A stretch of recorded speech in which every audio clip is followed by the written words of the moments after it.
Kembali di Sapa Indonesia Pagi, Saudara. Pemirsa, ibadah haji menjadi impian banyak masyarakat Indonesia. Namun seringkali terkendala biaya awal untuk mendapatkan nomor porsi haji.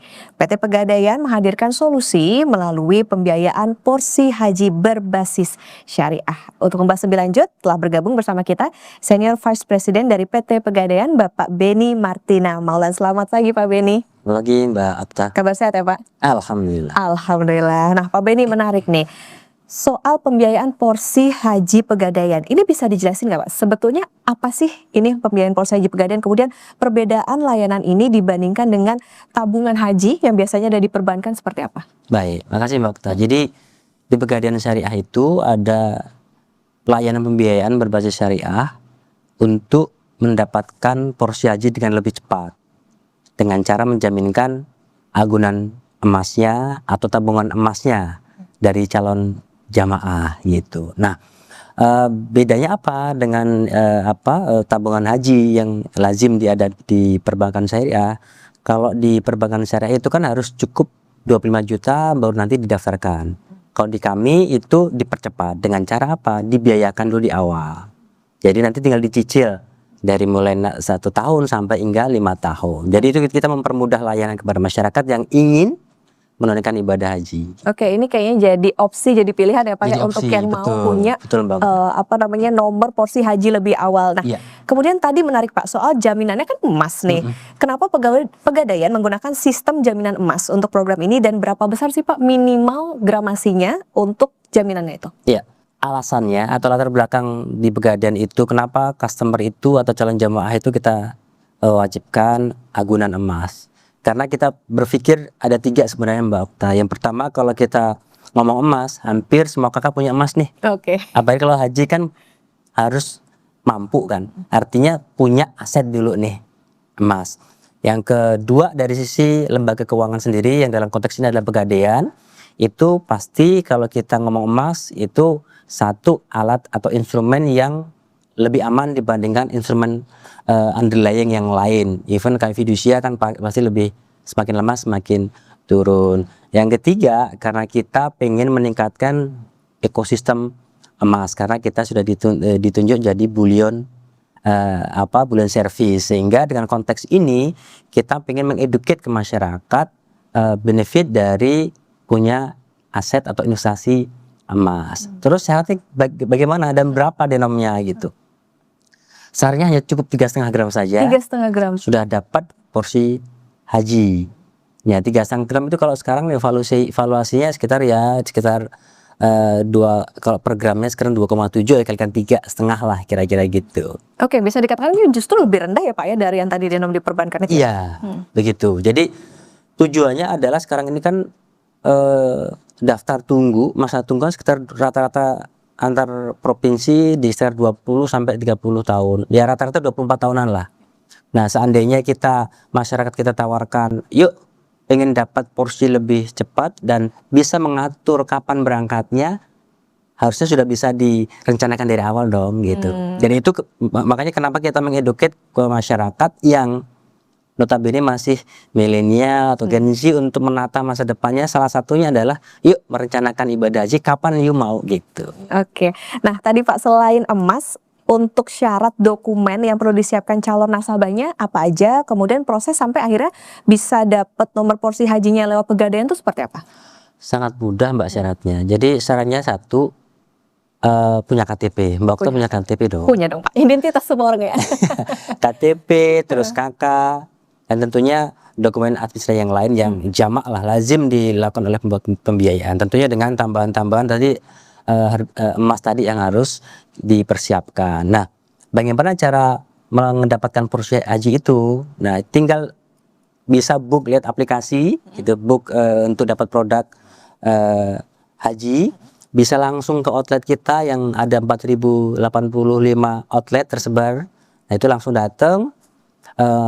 Memberikan syarat-syaratnya dan tadi menyerahkan agunan tadi sebesar 3,5 gram.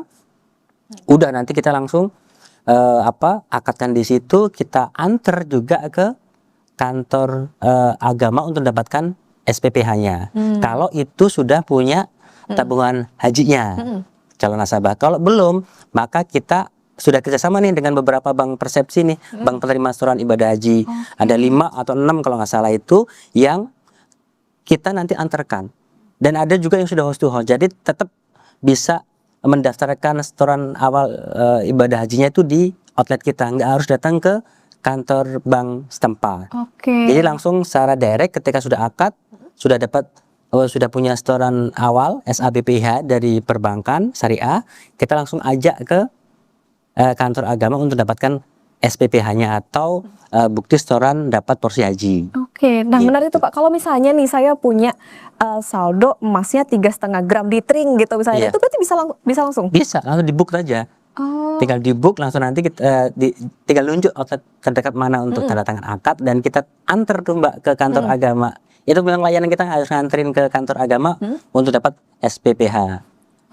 Apalagi tadi ada 4.000 lebih outlet ya Pak? Iya, tinggal pilih gitu. Nah yang jadi pertanyaan juga nih Pak, layanan ini udah sesuai dengan prinsip syariah dan fatwa DSN MUI belum Pak? Pastinya lah Mbak. Jadi untuk lembaga keuangan, baik itu perbankan, non perbankan, konteks dalam milenial pegadaian, sebelum kita dapat license dari OJK selaku regulator, kita sudah harus punya izin prinsip dari Dewan Pengawas Syariah dulu. Jadi kita ada di fatwa DSN, Dewan Syariah Nasional nomor 92 tahun 2014, yang di situ kita diberikan ruang pembiayaan yang disertai rahan. Itu fatwa 92 yang mengizinkan kita untuk melakukan kegiatan pembiayaan haji. Jadi sebelum proses sampai ke regulator yang mengesahkan izin prinsip produk pembiayaan haji secara syariah itu harus terpenuhi dulu nih. Jadi masyarakat juga tidak khawatir lagi dan yakin tentunya kalau produk pembiayaan haji Pegadaian itu sudah sesuai dengan syariah. Berbasis syariah. Nah Pak Beni, mungkin masih ada yang masih menimbang-nimbang, masih bingung nih. Tapi sebetulnya mungkin bisa dijabarkan soal keuntungannya kalau masyarakat menggunakan pembiayaan porsi haji dibandingkan dengan ngumpulin dana gitu Pak, nabung sekian tahun sampai terkumpul sendiri, seperti apa Pak? Satu, kalau kita nabung itu kan namanya nabung suka-suka ya Mbak, suka-suka. Jadi tidak terkontrol perencanaan kapan ini mau ditunaikan ibadah hajinya. Satu, yang kedua posisinya semakin lama tidak segera mendapatkan porsi, semakin panjang antriannya nanti.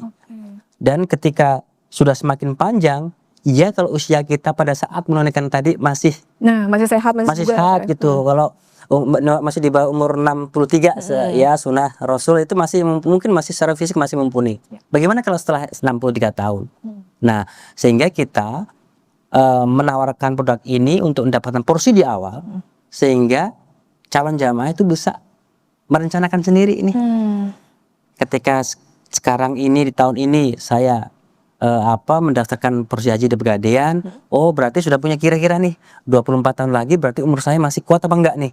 Nah gitu sih lebih tepatnya kita berikan satu pendekatan yang inline lah dengan kebutuhan masyarakat untuk perencanaan khususnya dalam konteks ibadah haji. Yang penting ngamanin porsi hajinya dulu ya Pak. Iya. Jangan apa kalau nunggu 25 juta nabung, itu kan kadang-kadang kita punya kebutuhan mendadak, pakai lagi dan sebagainya. Namanya nabung kan suka-suka Mbak, kita nggak bisa ngukur kapan itu selesai 20 jutanya. Dan makanya ini juga di Pegadaian pastinya juga terpercaya. Nah menarik sekali, jadi masyarakat ternyata bisa mulai dapat porsi haji lebih awal dengan proses yang relatif mudah dan tadi tentunya berbasis syariah. Pak Beni, nanti kita lanjutkan kembali. Boleh. Dan saudara tetap bersama kami di Sapa Indonesia Pagi.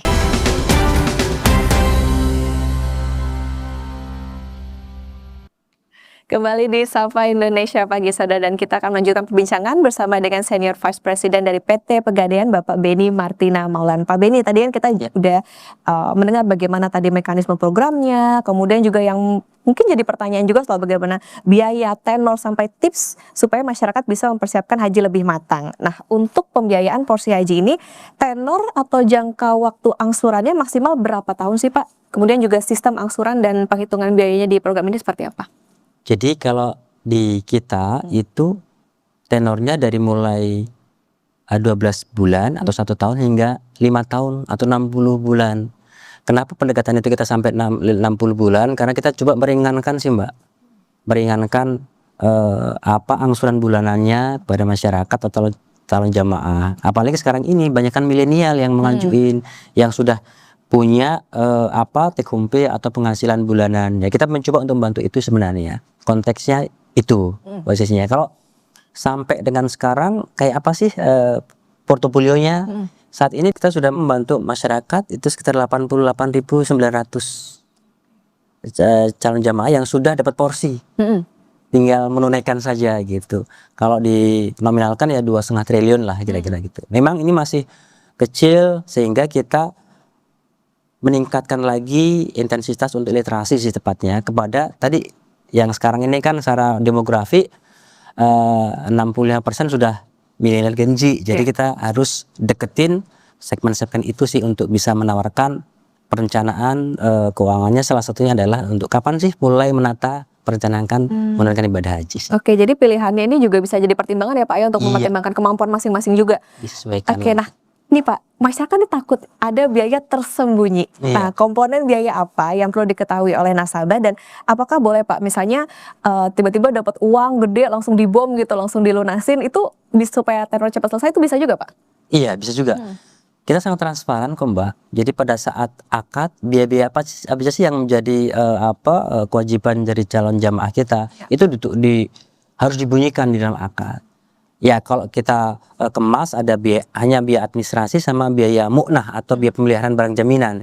Itu aja dalam kewajiban dari calon nasabah. Selebihnya itu di pokoknya yang diangsur. Jadi sangat transparan kita dalam memberikan satu informasi akad apalagi kita dalam berbasis syariah. Kita harus menginformasikan semuanya gitu. Nah, terkait dengan Pak gimana ketika saya sudah mempunyai uang tiba-tiba nih dapat bonus kah, dapat penghasilan dadakan lah kira-kira gitu. Apakah bisa dilunasi? Segera mungkin ya sangat bisa. Dan itu akan ada kemudahan. Nah, kalau misalnya dilunasinya lebih cepat, apakah nantinya lebih cepat juga itu Pak waktu tunggunya gitu di Kalau porsinya? secara porsi udah dikunci di awal enggak. Oh, oke. Jadi porsi itu ditetapkan di awal. Jadi pada saat akad itu sudah dapat porsi soalnya Mbak. Ketika sudah dilunasi di misalnya 1 tahun atau 2 tahun setelah akad itu tidak mengurangi porsinya, tidak memperlambat dan tidak mempercepat porsi. Jadi sudah di porsi itu dikunci di awal. Oke, tapi paling nggak udah secure lah Pak ya rasanya Secure, karena udah iya. selesai nih gitu cicilannya. Oke, nah tadi kalau misalnya sudah pembiayaannya lunas, apakah emas jaminannya kembali sepenuhnya ke nasabah Pak? Oh iya. Pasti deh, Pak. Pastilah. Karena itu kan menjadi haknya nasabah kembali. Tapi biasanya nasabah itu kita edukasi lagi Mbak. Karena pada saat menjelang berangkat itu kan ada pelunasan haji yang biayanya juga tidak sedikit.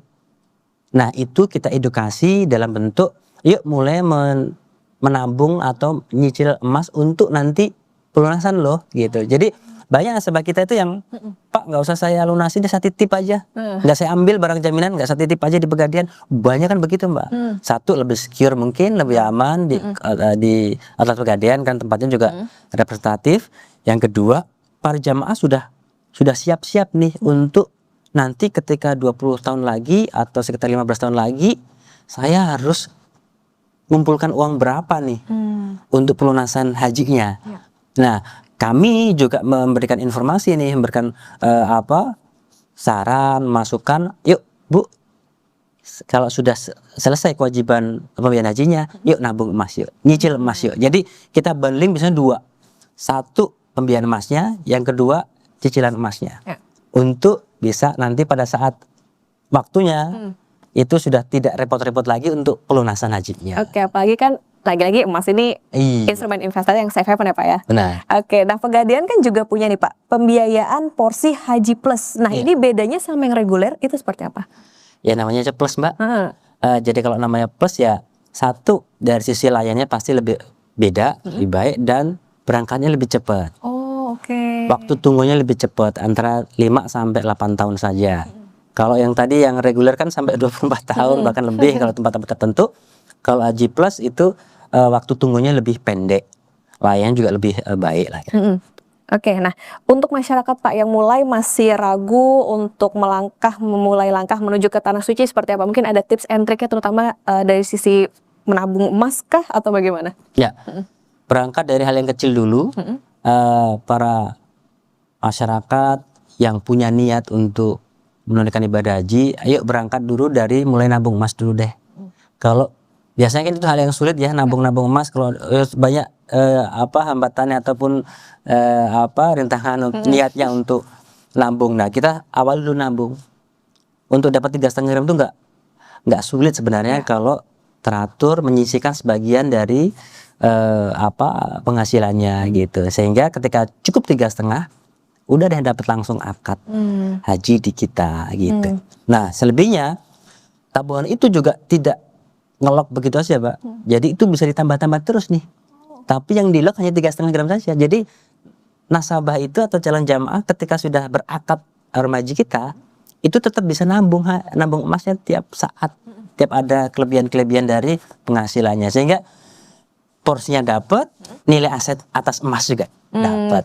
Lebih mudah nanti untuk merencanakan pada saat pelunasan. Nah, itu dia, Pak. Ada usia minimalnya nggak sih, Pak? Kalau misalnya buat mau memulai ini investasi? Kalau usianya tentu harus punya NIK dulu. Kalaupun itu belum, itu pakai QQ atas nama orang tuanya yang lain. Oh, oke. Berarti kalau buat Gen Z kan udah pada punya KTP dong, Pak, ya, berarti. Saya punya dari sekarang. Nah, tips dari Pegadaian, Pak, supaya masyarakat bisa lebih siap secara finansial menuju ibadah haji seperti apa? Satu ya, harus punya niat dulu. Orang kalau mau menunaikan ibadah haji kan harus punya kesiapan mental. Terus kesiapan materi.